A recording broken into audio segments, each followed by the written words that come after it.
오늘 함께 나눌 하나님의 말씀은 사무엘 하 3장 27절에서 39절까지입니다. 다윗의 장군 요압이 이스라엘의 장군 아브넬을 교묘하게 죽여버립니다. 다윗에게 있어서 아브넬의 죽음은 충격적이었습니다. 요압은 사사로운 감정에 의해 아브넬을 죽였지만 그 책임은 다윗에게 돌아오기 때문입니다. 아브넬의 죽음으로 인해 다윗이 입은 손실은 치명적이었습니다. 이스라엘과 유다를 통합해야 하는 일에 큰 장애물이 되었기 때문입니다. 아브넬의 죽음은 아브넬을 지지하고 따르는 이스라엘 사람들에게 다윗에 대한 불신을 심어줄 수 있었습니다. 윤리적으로는 신의의 배신자로 백성들이 다윗을 신뢰하지 않을 것이기 때문입니다. 그렇다고 다윗은 요압을 살해하거나 권모술수를 사용하지 않았습니다. 본문을 통해 다윗이 어떻게 분열의 위기를 통합의 지혜로 변화시켰는지 살펴보도록 하겠습니다. 첫째, 다윗은 아브넬을 애도하였습니다. 아브넬을 죽인 사람은 요압이지만 그 책임은 다윗에게 돌아옵니다. 사람들은 다윗이 요압을 시켜 아브넬을 죽였다고 생각합니다. 이에 대한 다윗의 처신입니다. 그는 아브넬의 죽음에 대하여 정치적으로 변명하기 위하여 성명을 발표하거나 요압을 잡아 가두라고 명하지 않았습니다. 그는 먼저 모든 백성으로 하여금 아브넬을 위하여 울라고 명령하였습니다. 우리는 여기서 그가 정치적인 행위를 하고 있음에도 불구하고 인간의 생명을 얼마나 중시하였는가를 알 수 있습니다. 그의 명령 속에서 우리는 그의 신앙과 생명에 대한 순수한 마음을 읽을 수 있습니다. 우리도 이러한 자세를 가져야 하겠습니다. 다윗 왕이 아브넬의 상여를 따라가서 아브넬을 헤브론에 장사하고 아브넬의 무덤에서 소리를 높여옵니다. 다윗의 애통에 대해 백성들도 감동되어 함께 옵니다. 다윗은 아브넬을 위하여 애가를 지어 가로되 아브넬의 죽음이 어찌하여 미련한 자의 죽음 같은고 내 손이 결박되지 아니하였고 내 발이 착고에 채이지 아니하였거늘 불의한 자식의 앞에 엎드려짐 같이 내가 엎드려졌도다 라고 애통해합니다. 온 백성이 다시 그를 슬퍼하며 웁니다. 우리는 여기서 그가 자기의 감정을 어떻게 다스리고 있는가를 살펴볼 수 있습니다. 그는 자기의 감정을 그대로 표현하여 노골적인 진노를 바라지 않았습니다. 즉 그는 한 나라의 왕이었지만 자기의 감정으로 인하여 주위의 신복들에게 피해가 가지 않게 하였던 것입니다. 오히려 그는 슬픔의 감정을 시로 표현하여 예술로 승화시켰는데 이러한 다윗의 순수함이 백성들에게 커다란 감동을 주었습니다. 이처럼 자기의 감정을 다스릴 수 없는 사람은 남도 다스릴 수 없는 것이며 자기의 감정을 잘 다스리는 사람은 남 또한 잘 다스릴 수 있는 것입니다. 하나님께서는 이러한 자에게 당신의 사역을 맡기십니다. 둘째로 다윗은 금식하였습니다. 하나님을 위해 금식하는 일은 종종 있지만 누군가를 위해 금식한다는 것은 흔히 있는 일이 아닙니다. 다윗이 아브넬을 위해 금식을 명합니다. 성경은 석양에 뭇 백성이 나와 다윗에게 음식을 권하니 다윗이 맹세하여 가로되 내가 해지기 전에 떡이나 다른 것을 맛보면 하나님이 내게 벌 위에 벌을 내리심이 마땅하니라 라고 35절에 말합니다. 다윗은 아브넬을 장사함에 있어서 슬픔을 이기지 못하고 스스로 금식할 것을 선포합니다.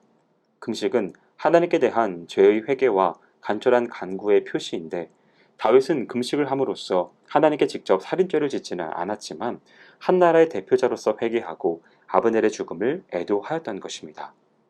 또한 사람이 죽었을 때 금식하는 것은 당시 일반 백성들에게 하나의 관습처럼 행해지던 일이었으므로 그러한 다윗의 금식 행위는 많은 백성들에게 공감대를 형성해 주었습니다.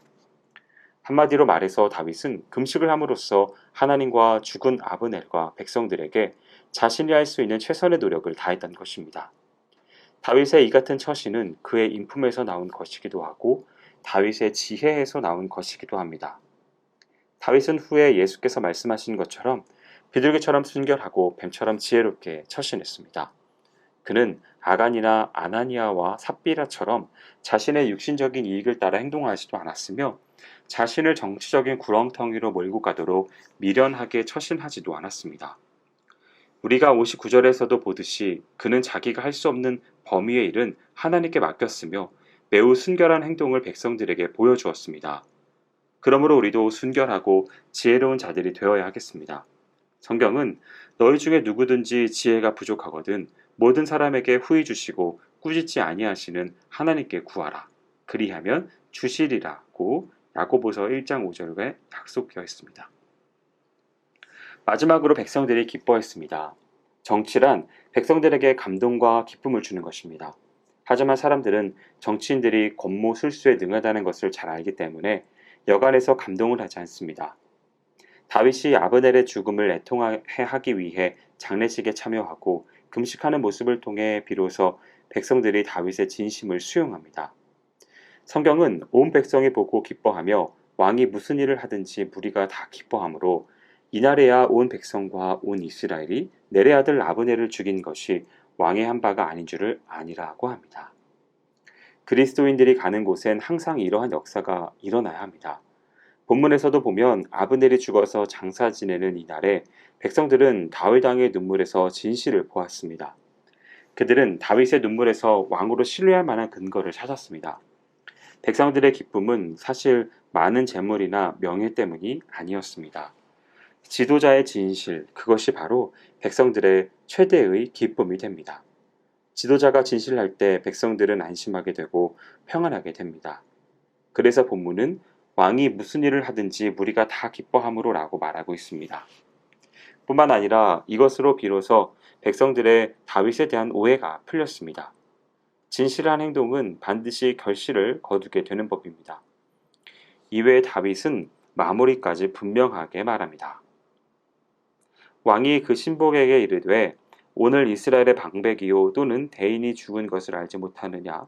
내가 기름 부음을 받은 왕이 되었으나 오늘날 약하여서 수려의 아들인 이 사람들을 제어하기가 너무 어려우니 여호와는 악행한 자에게 그 악한 대로 갚으실지로다 하니라.